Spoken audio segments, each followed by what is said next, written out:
মক্কা যেদিন বিজয় হয়ে গেল, আমার নবী মক্কা বিজয়ের পতাকা নিয়ে মক্কার ভিতরে প্রবেশ করলেন। আমার নবী মক্কার ভিতরে প্রবেশ করে তিনি ডাকতে আরম্ভ করলেন, আইনা বেলাল, বেলাল কোথায়? সাইয়েদানা বেলাল কাবা ঘরের উত্তর কর্নারে দাঁড়িয়েছিলেন।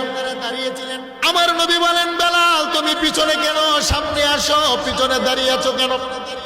সাইয়েদানা বেলাল বলে, ইয়া রাসূলুল্লাহ, ইয়া হাবিবাল্লাহ, আমি হলাম গোলামের ছেলে, গোলাম।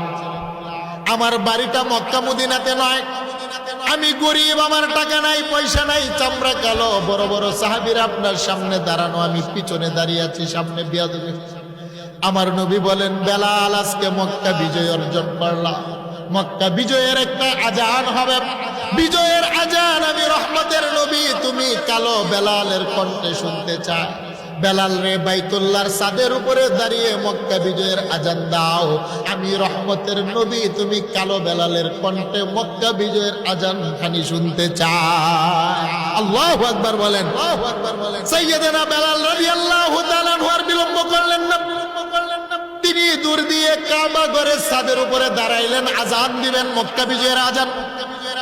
শত শত হাজার হাজার সাহাবায়ে কেরাম চতুর্দিকে দাঁড়ানো, মক্কার কাফেররাও চতুর্দিকে দাঁড়ানো। কাফেররা বলতে আরম্ভ করলেন, তাফসীরে রুহুল মানি আল্লামা আলুসি আল বাগদাদি ঘটনা উল্লেখ করেছেন।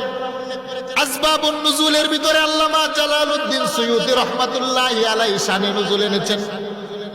আমার আল্লাহর নবীর কথা শোনার পরে বেলাল যখন ছাদের উপরে দাঁড়াইলেন আজান দিবেন, মক্কার কাফেররা বলতে লাগলো, মুহাম্মদ কেন একটা গোলামের ছেলে গোলামকে মক্কা বিজয়ের মুয়াজ্জিন বানাইলেন? বেলালের বাড়ি হলো হাবশা, ঠোঁট মোটা, নাক মোটা, কালো, গরিব। মুহাম্মদ কেন মক্কা নগরের কোন দন্নাট্য সুন্দর বাবার ছেলেকে মুয়াজ্জিন বানাইলেন না, একটা কালো মানুষকে কেন মুয়াজ্জিন বানাইলেন? যার টাকা নাই, পয়সা নাই, বংশ নাই, বাড়িটা হলো হাবশা।